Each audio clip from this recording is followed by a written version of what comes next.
Just before sunrise, while most of Britain slept, a sealed document reportedly crossed the king's desk.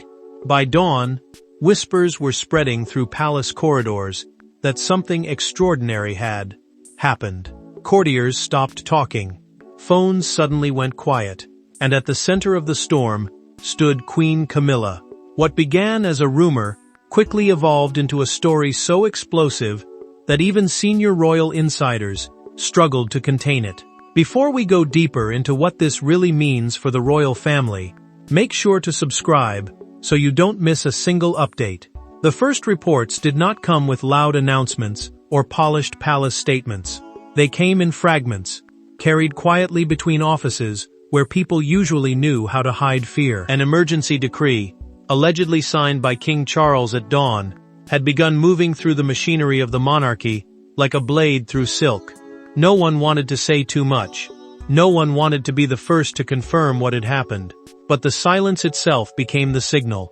Staff reportedly noticed unusual activity inside royal offices overnight, the kind of activity that does not happen unless something serious has cracked beneath the surface. Senior aides refused to comment, and that refusal only deepened the mystery. Why would the king take such a drastic step now?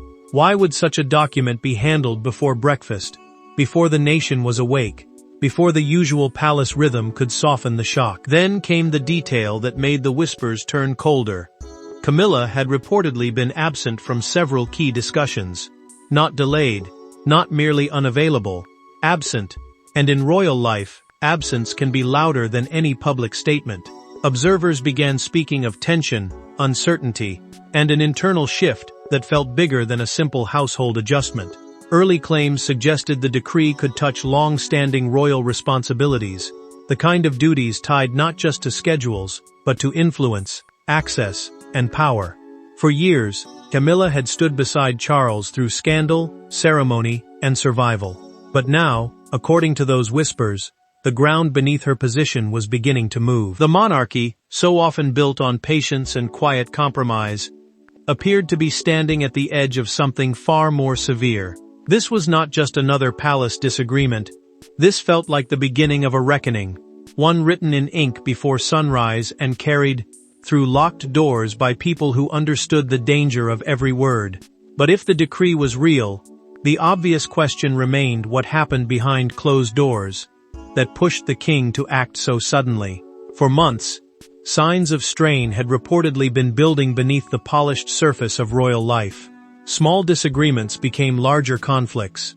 Private frustrations quietly multiplied. And according to palace whispers, the relationship between duty and influence was heading toward a collision no one could stop. After the dawn decree began moving through royal circles, many insiders allegedly looked back and realized the warning signs had been there all along. It was not one argument. It was not one cold exchange. It was a slow tightening of pressure around the king, around the household, and around the future direction of the crown itself. Reports suggested that disagreements over royal decision-making had grown sharper, especially where influence, access, and responsibility were concerned. Senior courtiers, trained to survive silence, reportedly became uneasy about who held power behind the scenes and how far that power was beginning to stretch. Charles, already carrying the weight of illness and duty, was said to be facing pressure from every side. He had to protect the institution, manage family wounds, calm public doubts, and still appear steady in front of a nation watching closely. But beneath that calm image, conflicting visions for the monarchies, this future were allegedly pulling the palace in opposite directions. Some wanted tradition tightened, roles clarified, and authority restored to the direct line of succession. Others, according to whispers, believed loyalty earned through years beside the king should still carry quiet influence. That difference may have seemed small at first, but inside royal walls, small differences can become dangerous when titles, duties, and legacy are involved. Several key decisions reportedly triggered concern among long-serving palace figures, especially when routine matters began to feel like tests of power. Invitations, appearances, household priorities, private advice, and public messaging all became part of a deeper struggle. Who had the king's ear? Who shaped the tone of the reign? Who would stand closest when history judged this fragile chapter? Slowly, long-time figures began choosing sides, not loudly, but through silence, distance, and careful loyalty. The old guard watched, the younger generation waited, and Camilla, once seen as a steady presence beside Charles, now found her influence questioned, in ways that would have seemed impossible during the sun-drenched confidence of the coronation years. Tensions reached levels rarely seen in recent royal memory, not because the monarchy was collapsing from the outside, but because something inside it was beginning to fracture. Insiders claimed that a decisive confrontation had become unavoidable, and when the emergency decree finally appeared, it no longer felt sudden. It felt like the final move in a conflict that had been building in silence for months. Yet the true turning point came during a private meeting that would later be described as one of the most uncomfortable conversations in recent royal history. No cameras captured what happened inside that room. No official transcript was ever released. Yet the reactions afterward spoke volumes. Faces looked strained, conversations ended abruptly, and those leaving the meeting reportedly understood that a major royal chapter was about to close. By then, the pressure around King Charles had grown too heavy to ignore. The whispers, the private doubts, the careful pauses from senior aides had all led to this one closed-door confrontation, a Blowstons meeting that insiders would later describe as quiet on the surface, but brutal beneath every word. According to palace speculation, trusted advisors placed their concerns before the king with unusual directness. This was not about one appearance, one decision, or one moment of tension. It was about the future structure of royal duties, the chain of authority, and whether influence inside the monarchy had started to drift too far from the line of duty. Long-standing grievances were allegedly brought forward, not as gossip, but as evidence of a deeper problem that could no longer be softened with polite language. Charles listened, reportedly torn between personal loyalty and institutional survival. That was the painful heart of the meeting. On one side stood years of companionship, public rehabilitation, and the emotional history that had carried him through some of the hardest chapters of his life. On the other stood the crown, cold and unforgiving, demanding clarity at the very moment he was least able to bear another internal war. Palace officials reportedly discussed how royal responsibilities might need to be reorganized, not in anger, but in preparation for a monarchy under pressure. Some duties, they allegedly warned, could no longer remain surrounded by uncertainty. Some channels of influence had to be tightened. Some roles had to be placed beyond personal feeling. Behind those closed doors, emotional exchanges reportedly unfolded as the king was forced to face what everyone else had been afraid to say aloud. Several recommendations were presented, each one carrying its own political danger. But one possibility rose above the rest. The redistribution of responsibilities, connected to Camilla's standing within the royal system, was a suggestion that would have seemed unthinkable not long ago. After all, Camilla had reached the highest symbolic position beside the king, a place that once seemed impossible after years of public judgment. Yet royal history is full of reversals, and the same institution that can raise someone with ceremony can also limit them with paperwork. As the meeting continued, a historic decision began taking shape, not through shouting, but through the heavy silence of people who understood they were crossing a line that could never be uncrossed. The Dawn Decree had not appeared from nowhere. It had been born here, in discomfort, warning, and the unbearable realization that the monarchy was preparing to protect itself from within. As shocking as that meeting was, the recommendation placed before Charles would prove even more extraordinary. By the time the proposal reached the king's desk, it reportedly carried the weight of months of frustration and years of unresolved tension. The document was said to be direct, uncompromising, and impossible to ignore. It did not arrive as a simple note or a soft recommendation. It came as a warning, wrapped in royal language, the kind of document designed to force a decision when silence had become too dangerous. Advisors had reportedly begun drafting the emergency decree after the private meeting, exposed just how deep the concerns had become. Every sentence was said to matter. Every phrase had to be measured, This was not only about Camilla, it was about the chain of command inside the monarchy, about who could act, who could advise, who could influence, and who might quietly shape the future of the crown while the king was under immense pressure. Discussions reportedly focused on limiting and redistributing authority, not with public cruelty, but with cold institutional precision. Responsibilities that had once seemed secure were now being examined like fragile glass. Duties connected to public appearances, household influence, charitable direction, private access, and ceremonial weight were allegedly placed under review.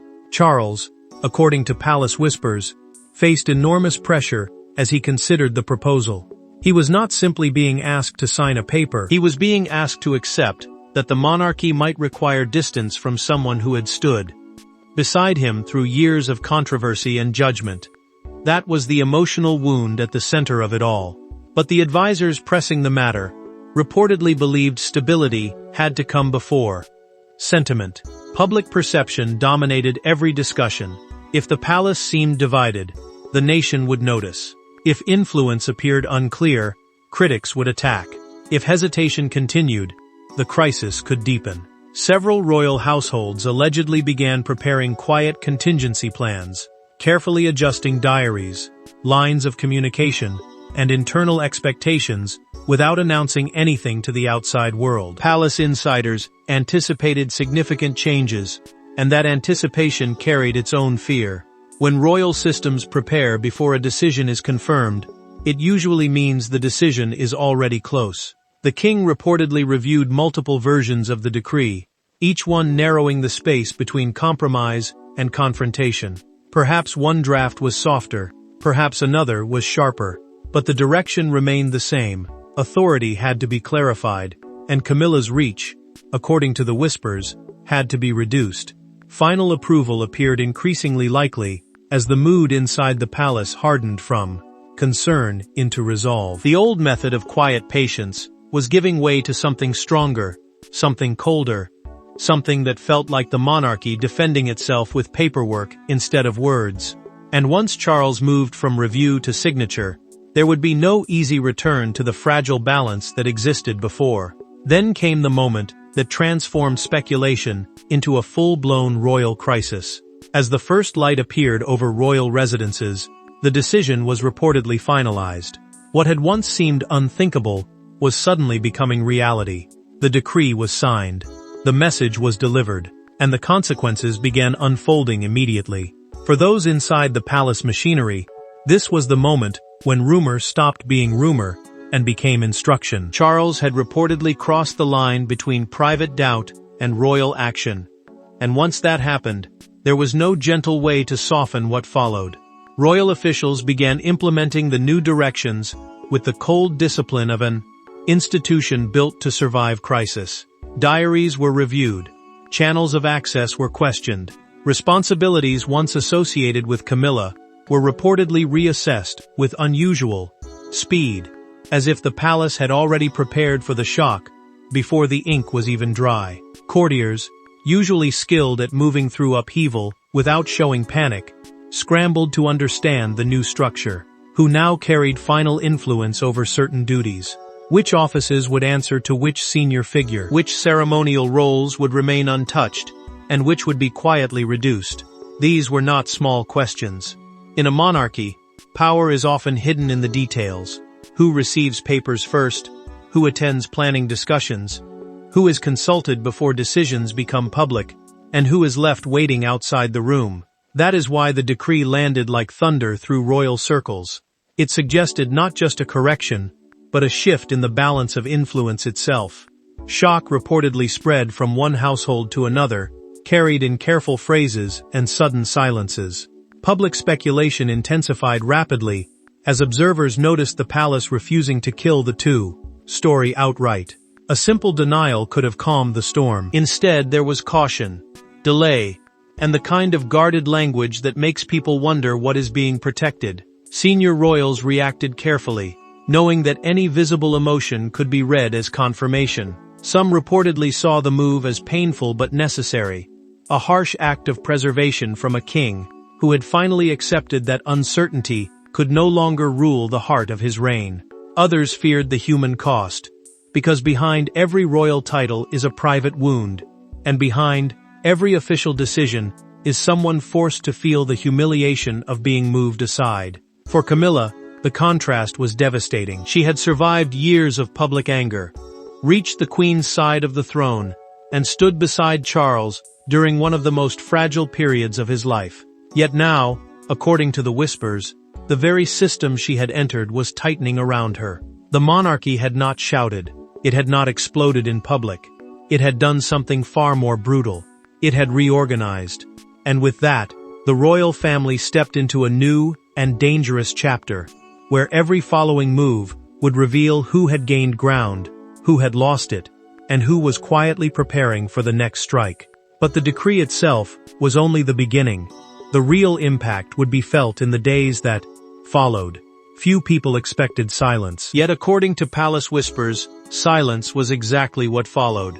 As speculation intensified, attention turned toward one question above all others. How would Camilla respond to the most serious challenge of her royal position? After the decree began reshaping the private order of the monarchy, many expected some sign of resistance, some carefully placed denial, some loyal voice sent forward to soften the blow. But instead, the hush around Camilla only made the moment feel heavier.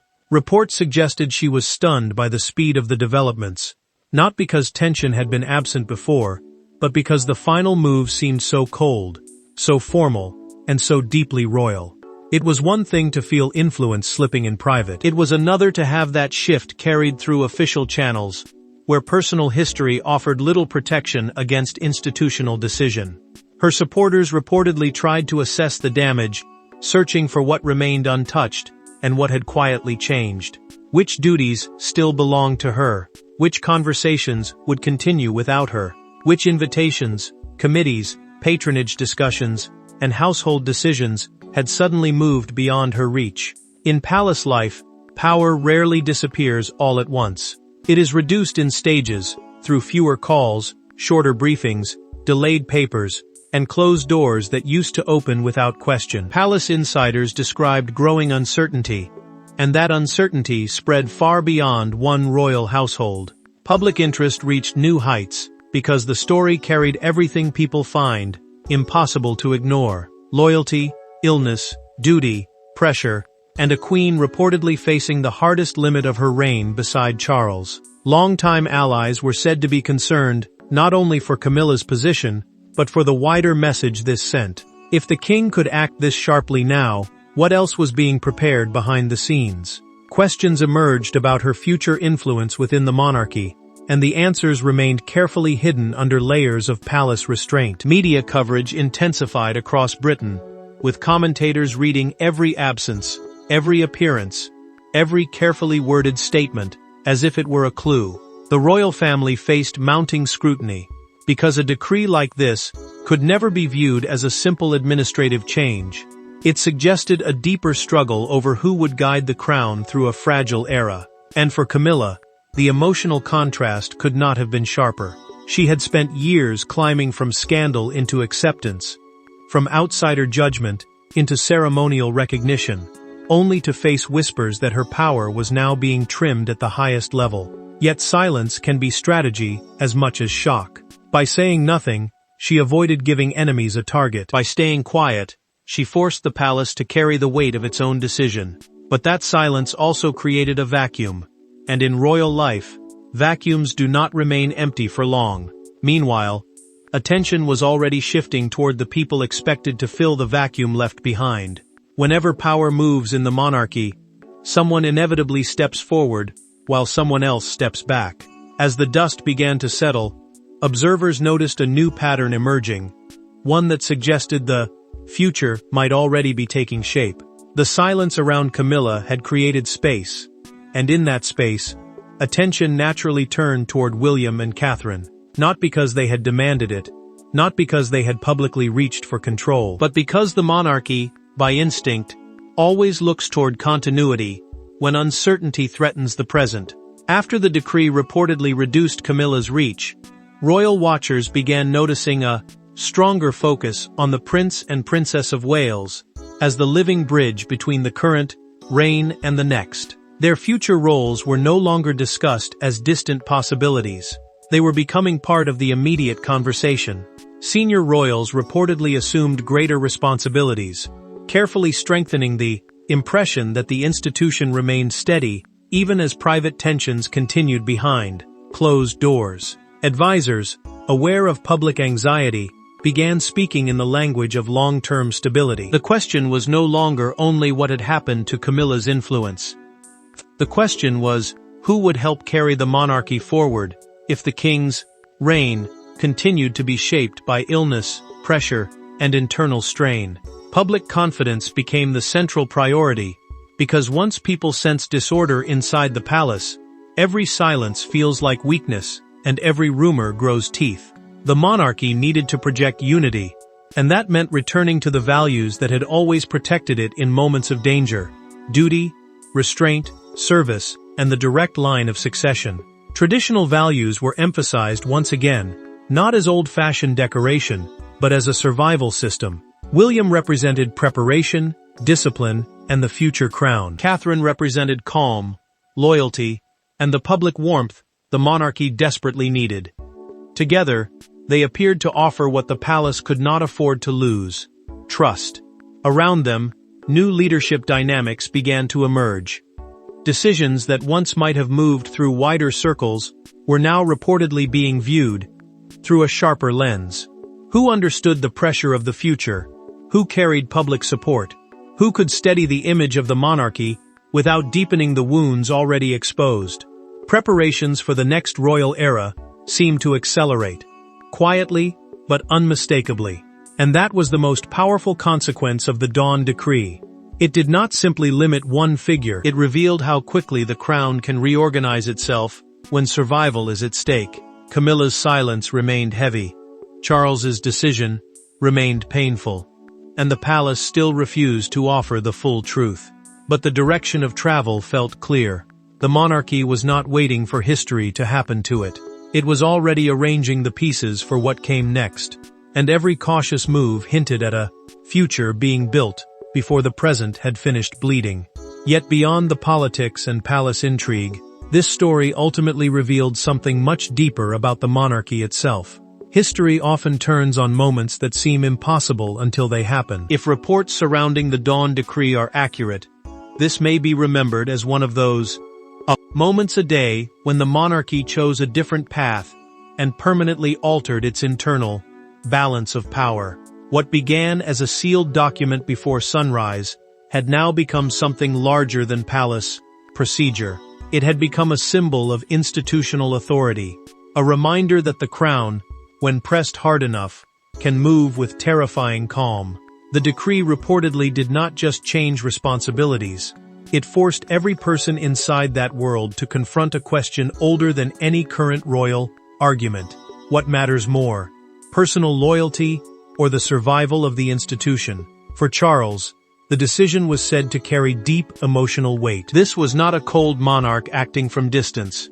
This was a king already under pressure, already watched closely, already forced to balance illness, duty, family, and history. Yet in the end, according to the whispers, he chose structure over comfort. He chose clarity over confusion. And that choice may be viewed as one of the most historically significant moves of his reign. Questions about legacy began dominating royal conversations almost immediately. What would this mean for Camilla's future role? How would William and Catherine's path be shaped by the sudden shift?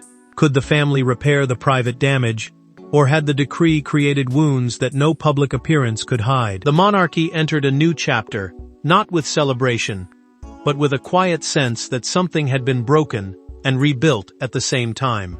Public fascination remained intense because people understood the stakes, even without knowing every hidden detail. They sensed that this was not gossip alone. It was about power, trust, succession, and the invisible rules that keep the royal machine moving. Future consequences would continue to unfold in careful steps. Fewer invitations, different briefings, changed responsibilities, cautious appearances, and perhaps a new distance between people who once stood side by side. Royal relationships may never be the same, because once authority is stripped back, even partly, trust rarely returns untouched. Still, the ultimate priority remained the survival of the institution. That is the brutal truth of monarchy. Individuals rise, fall, suffer, recover, and disappear into history, but the crown demands continuity. It does not pause for heartbreak. It does not explain every wound. It simply endures.